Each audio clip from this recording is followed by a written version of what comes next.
Brett McKay here, and welcome to another edition of the Art of Manliness podcast. If you're someone who's a decade or two out from your high school graduation, do you ever find yourself thinking that you're just not as happy as you were back then? Of course, all the positive thinking self-talk thing kicks in. You think, well, maybe I actually wasn't that happy before. I do like my life better now.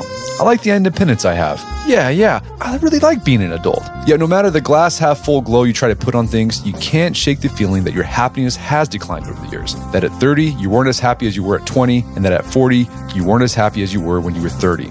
Well, that feeling is more than a nostalgic hunch and is not unique to you. It's actually been borne out by hundreds of research papers and studies and shown to be a near universal experience. My guest today has authored many of those papers. His name is Dr. David Branchflower. He's a labor economist who not only studies data around money and jobs, but also around human happiness. Today on the show, David explains how happiness follows a U-shaped curve. It starts declining around age 18 and continues to fall into midlife before picking back up again. And David shares the average age at which happiness hits its very lowest point. While it's not entirely clear why the U-shape of happiness occurs, we talk about some possible reasons behind it. And while the U-shape is consistent across the world, it can be lower or higher. And so we discussed how factors like gender, socio-economic, and marital status, and having children affect happiness, and whether it's possible to mitigate the dip. While the fact that it won't be until your mid-60s that you feel as happy as you were at age 18 might seem depressing, David argues that it's comforting to know that the feelings of declining happiness you experience as you approach midlife are normal. It will not only pass one day, but start moving in the other direction. After the show's over, check out our show notes at aom.is/happiness curve.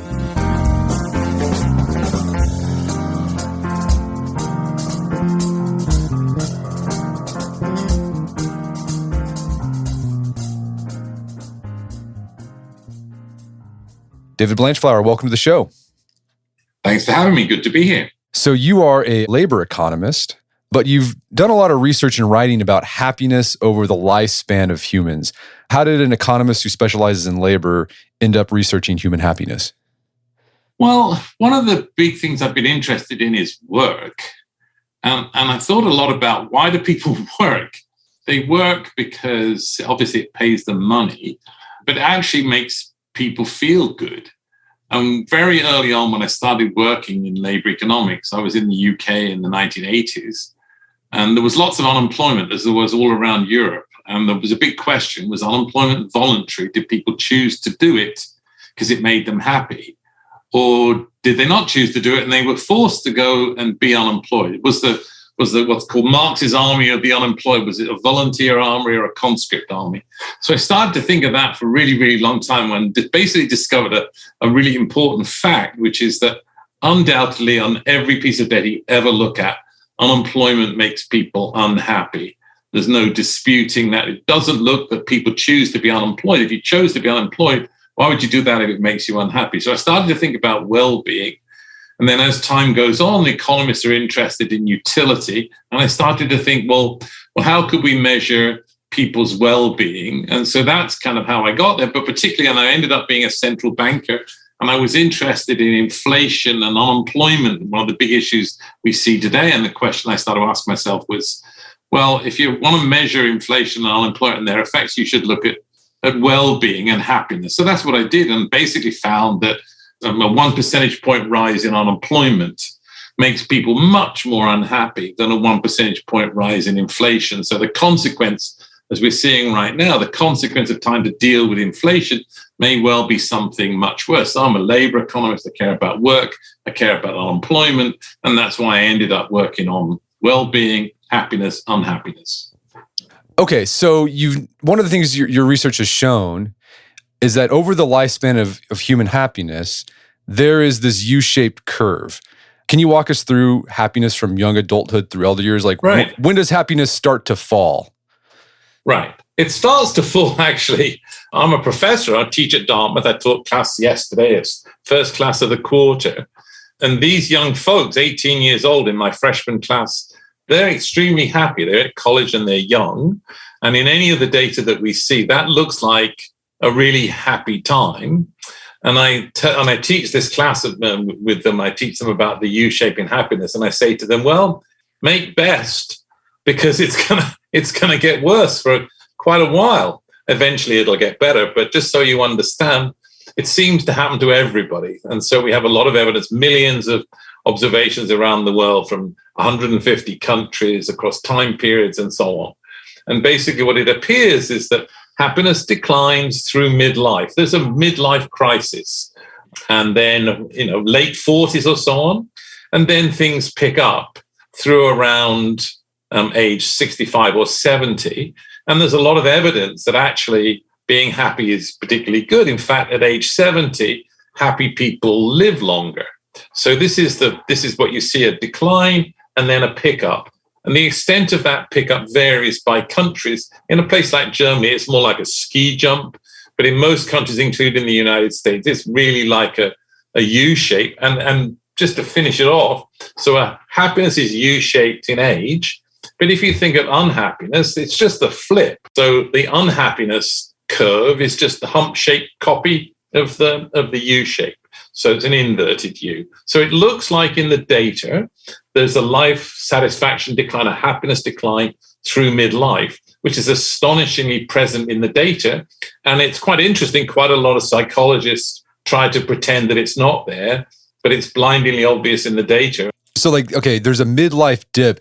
Is there like an average age, like where like this is like the lowest? Like I could be looking at my life and like, okay, when I hit this 48 age, seems like a pretty good low point to use, somewhere around there. And as I say, I've written all sorts of papers and can show it to you in lots of different countries. The average across developed and developing countries, across 150 countries, is about 48 or so is a good one. And the surprise actually is that the same thing is true in developing as well as developed countries. I'd expected there to be a big age difference, and the answer is there isn't. No, so yeah, that's interesting. So this isn't just a United States phenomenon. This happens across cultures and cross countries. Absolutely. It happens across cultures. And one of the big things is that over the years, we've started to see surveys being run in lots of different countries to allow us to do these comparisons. So Gallup, the polling organization, includes questions about happiness in masses of countries, and many governments around the world include it in many of their surveys. In the UK, the survey called the Labour Force Survey, set up to calculate the unemployment rate, actually includes it. And surveys by the European Commission and the Japanese government and all sorts of places around the world include these kinds of questions. So we can track happiness amongst groups of people, and we can track happiness amongst from the same person as they age. When differences do appear, so generally there's going to be a U-shaped curve across countries, but are there differences? Like, does the trough like happen at different times? Well, there's a bit of variation, but the surprising thing is how little variation there actually is. It looks like sort of deeply genetic, but actually your listeners may well be surprised by the fact that actually a study's been done amongst orangutans and chimpanzees. And they don't ask the orangutan, but they ask volunteers and their keepers and so on. And it appears that actually in the data, the same pattern is seen in great apes. So that maybe suggests there's something kind of deeply genetic going on. So apes have midlife crises too. Seems that's the way. As I say, there's a new paper by a whole series of scientists, of biologists and scientists and economists who have got together and done this study of apes. So that suggests to you that perhaps it's deeply there, and then that might suggest that's the reason why it doesn't vary much by country. But you think you ought to have expected that in a country that has very short life expectancy, much shorter than in the United States, that you would see something different. But the surprise is that you don't. But the great thing is, I'm an empiricist, the great thing is you go look at the data and the data tells its story. And so that's the challenge around the world. We hadn't expected this, but that's what we see. Are there differences between the sexes when it comes to the U-shaped curve of happiness? Not really. There's much expectation that there would be. There isn't, but the more recent work, I've just done a new paper out in the last couple of days called the female happiness paradox. It is true that there's a U-shape in age, but it certainly appears, if you think of where it is, it turns out that on average, females are less happy than men. So you might think that the function is a little higher for men than it is for women. Just think of two U-shapes, one slightly above the other. So it does appear that women are less happy than men, but they have a U-shape as well. And the bottom of it is about the same place as it is for men. And one thing your paper talked about is that, so while there is a U-shape in unhappiness, it's shifted over time. Like I think the paper suggested that women were happier maybe a generation ago compared to women today. Is that correct? Did I read that right?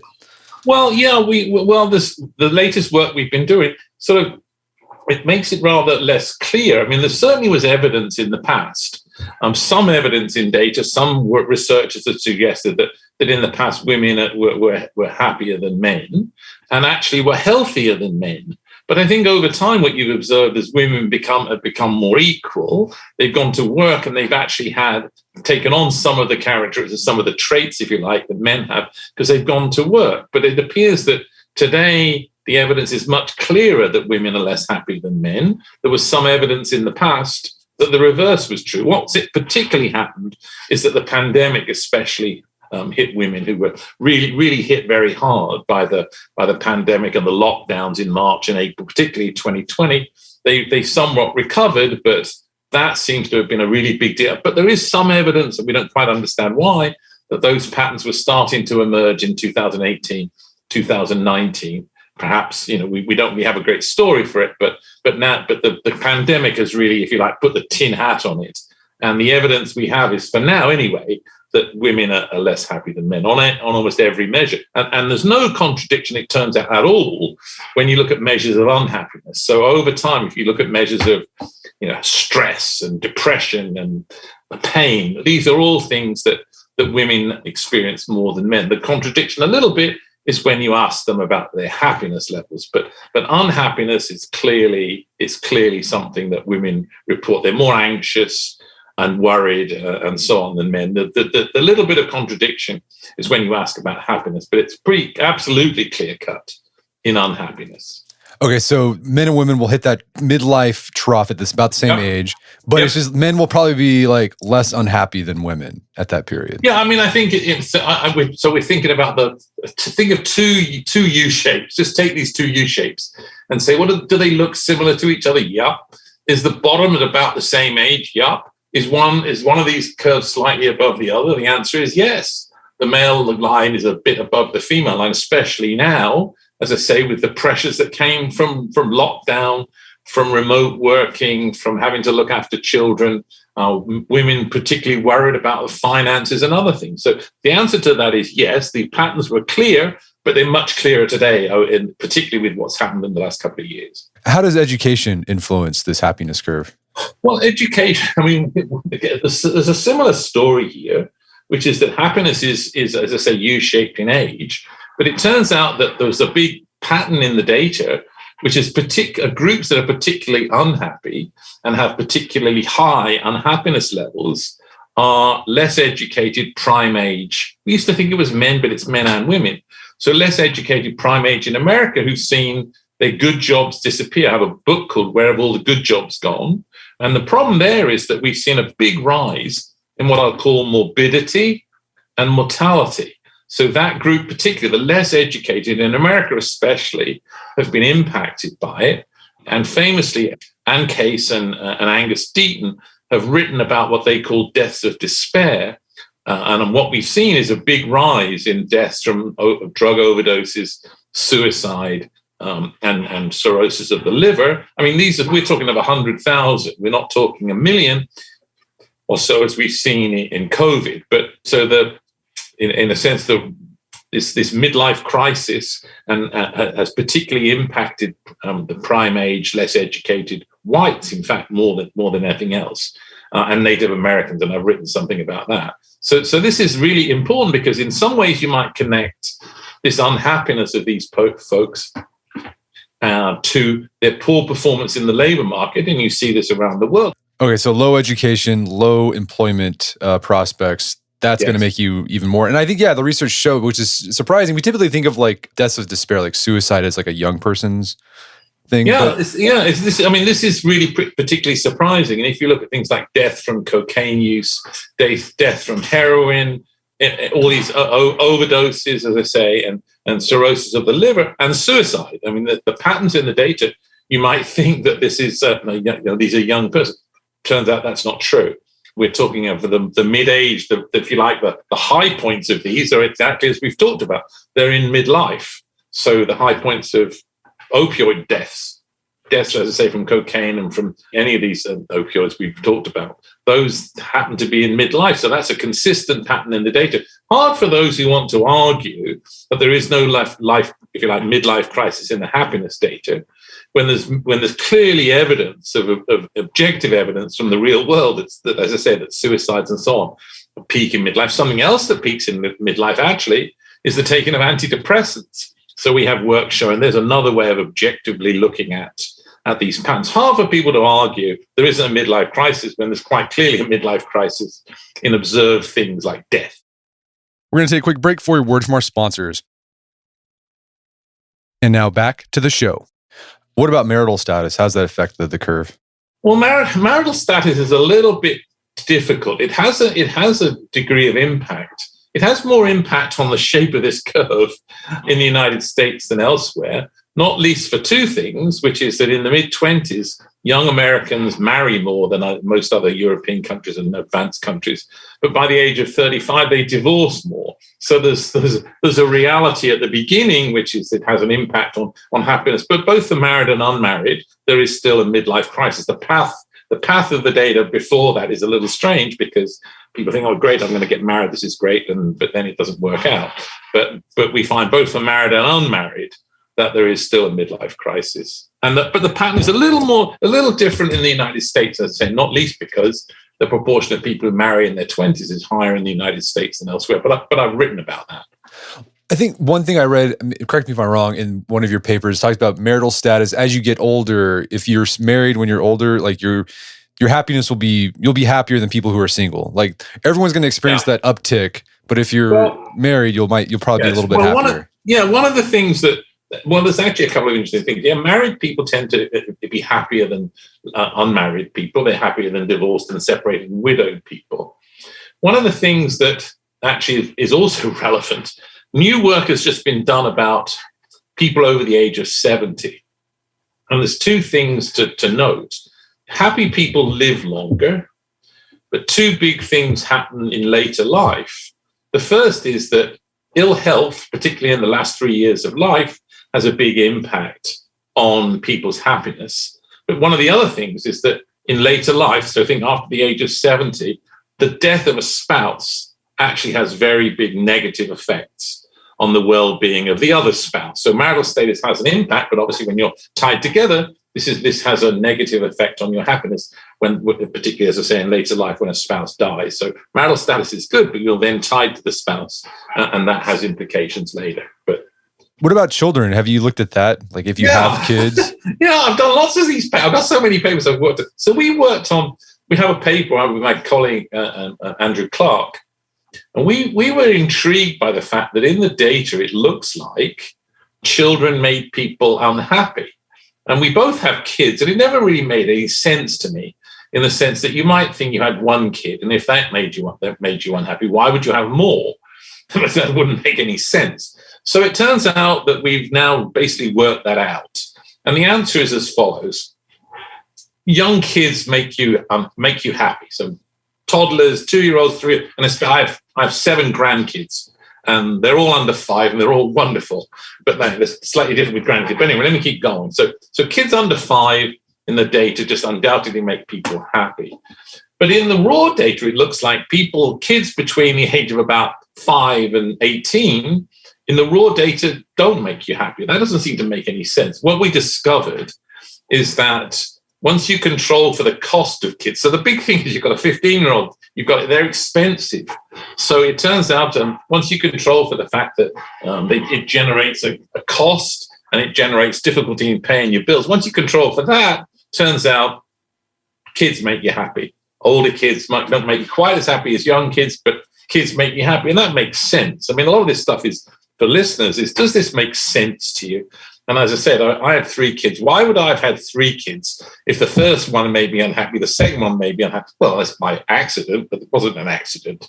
And I think the answer is that children, it's hard to kind of work it out, but it turns out that having teenagers is expensive. And once you control for the fact that it's expensive and it's a trouble to your finances, then kids make you happy, which makes sense. Well, and also what happens, like when you have a teenager, you're typically approaching that 47, 48 age. So have you been able to separate that? Yeah, exactly. You at the same time, these processes are going on. There's pressures on marriages and so on. I mean, having teenagers, I remember tough days, tough times. But as you say, the two things sort of interact together, and then you're getting to this midlife period. And a lot of the time, people ask me, I assume you're going to ask me, well, then what? What do you say to people? And I always say to people at the low point, well, the great thing about this research is A, you're not unique. It's not unique to you. And B, it's going to get better. that I think is the positive bit of this work. Yeah, and it seems like, part of the reason, once you hit that midlife trough, things start getting better is that you just start accepting that your life is what it is, right?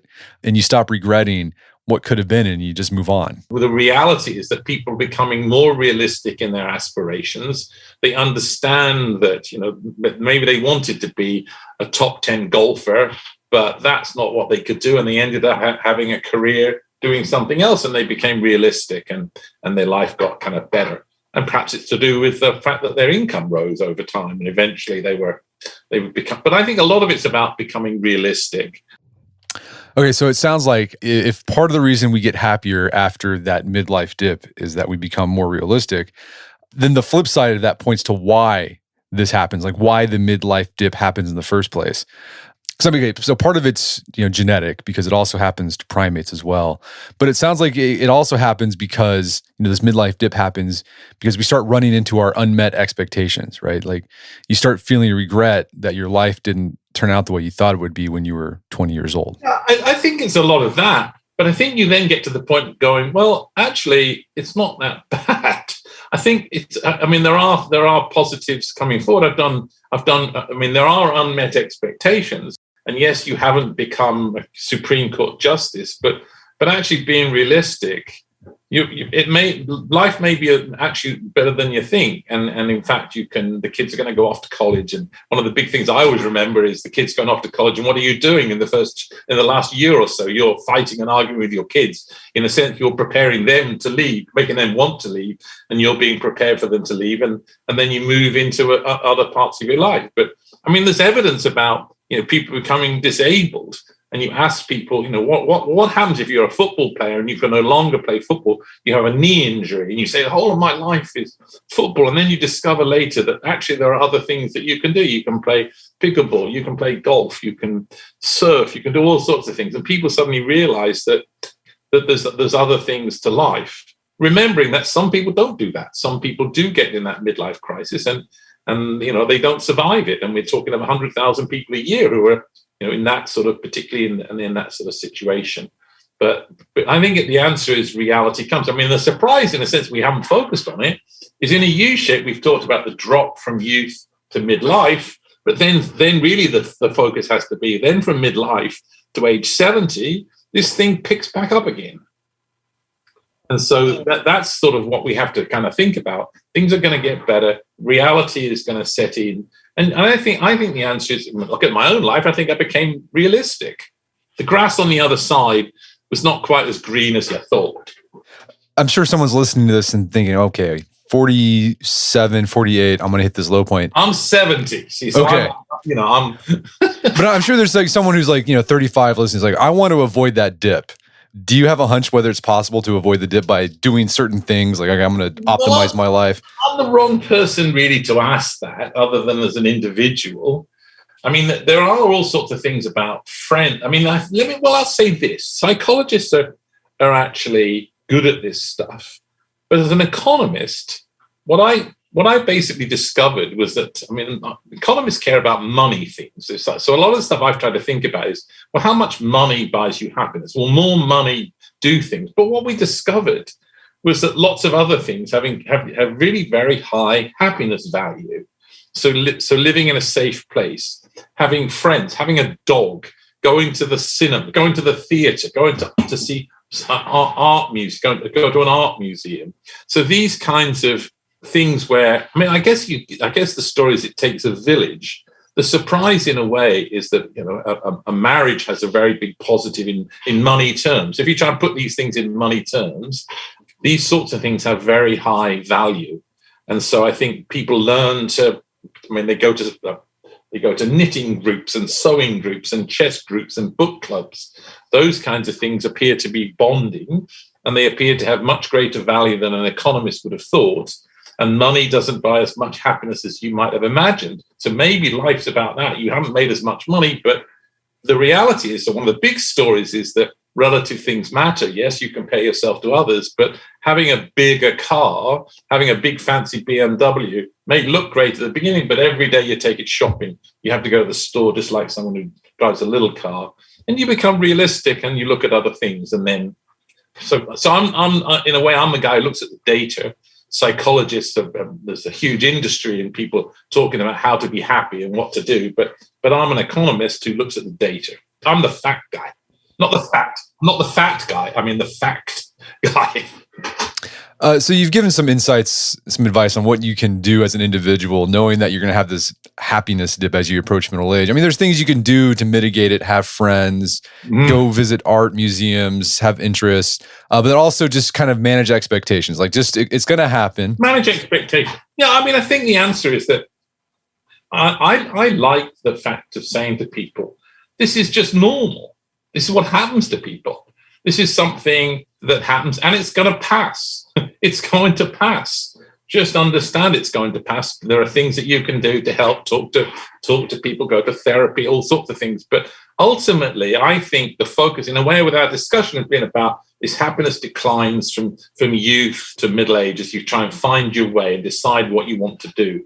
But eventually, other people have been in this situation. Lots of other people are in this situation. And boy, it's going to get better. That, I think, is the thing that I would say. Now, a psychologist might explain why that is. But that's what I say to people. Hope is not lost each year from now. But those who are 47, 46, life might seem pretty bleak and grim, but it's going to get better. Well, you're a labor economist, so I imagine you want your research to influence public policy. And this is an issue on the public policy level, because you said like 100,000 people are dying a year because from these deaths of despair. How do you think this information can influence public policy? Well, I think it's really, really important to try and think about the well-being. When I talk about the well-being, I mean, in Britain, I talk about the well-being of the man or woman on the Clapham omnibus. I'll translate. You care about the well-being of those, particularly in this world, at the low end, with rising inequality, public policy to try to do things about poverty and jobs. So my book I wrote is called, as I said, basically about what happened to the good jobs. Where did all the good jobs go to? Where have all the good jobs gone? The answer is that the evidence appears to be that people respond to work. They like work. They like to do it. So the provision of well-paid, decent jobs is particularly important. And we've seen that in the pandemic. We've seen that people have now been choosy. They're choosing jobs that they want to go to. The provision of a good job raises well-being.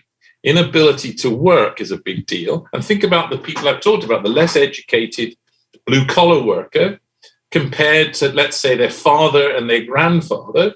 Their standard of living is not as high. So the answer is that we, in a sense, to this issue of despair and distress, we have to do something about those who have been left behind.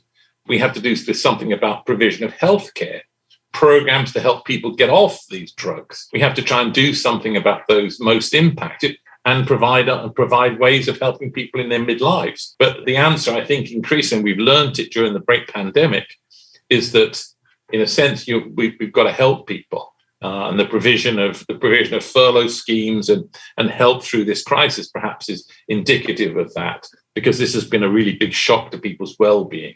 So helping people and adjusting them, but also giving incentives for firms to hire people looks like a really big deal, because Case and Deaton and I take the same view that much of this distress that we've seen is driven by the labor market. Jobs, we simply haven't delivered enough jobs of a quality for those at the low end. And that seems like a big policy prescription.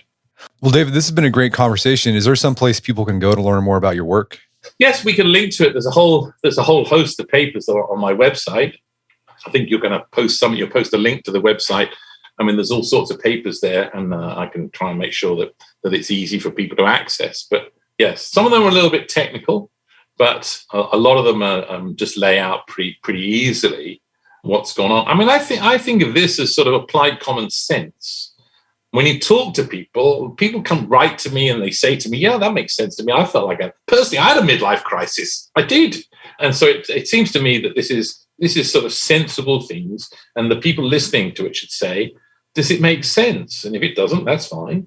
But if it does, and most people seem to think it does, then what you'd like to know is that there's work going on trying to understand this. And that's what I do. And that's what other people do. And increasingly, people in economics do it. Angus Deaton, as I talked about a minute ago, won the Nobel Prize in economics. Danny Kahneman, who's a psychologist, he also won the Nobel Prize in economics. There's a whole slew of people, Dick Thaler, who talks about behavioral things. So economists are interested in well-being and how people behave and trying to understand patterns in the data. And that's what this is. It's not magic. It's about applied common sense. So you mentioned you had a midlife crisis. How old were you when it happened? 48. You know I'd say that. 48 and 3 months. That's what the research. The research is indisputable. That's right. I started from that, right? Well, David, thanks so much for your time. This has been an absolute pleasure. Thanks so much. Great. My guest was David Branchflower. He is a labor economist who also researches and writes about human happiness. You can find more information about his work at our show notes at awim.is/happiness curve.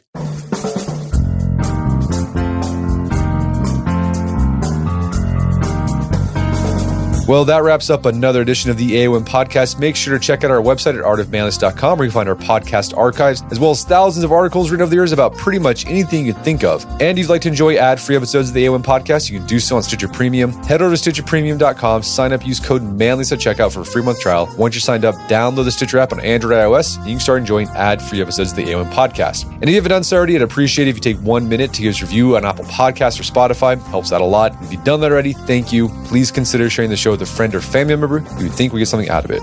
As always, thank you for the continued support. Until next time, it's Brett McKay. Reminding you to listen to the AOM podcast, but put what you've heard into action.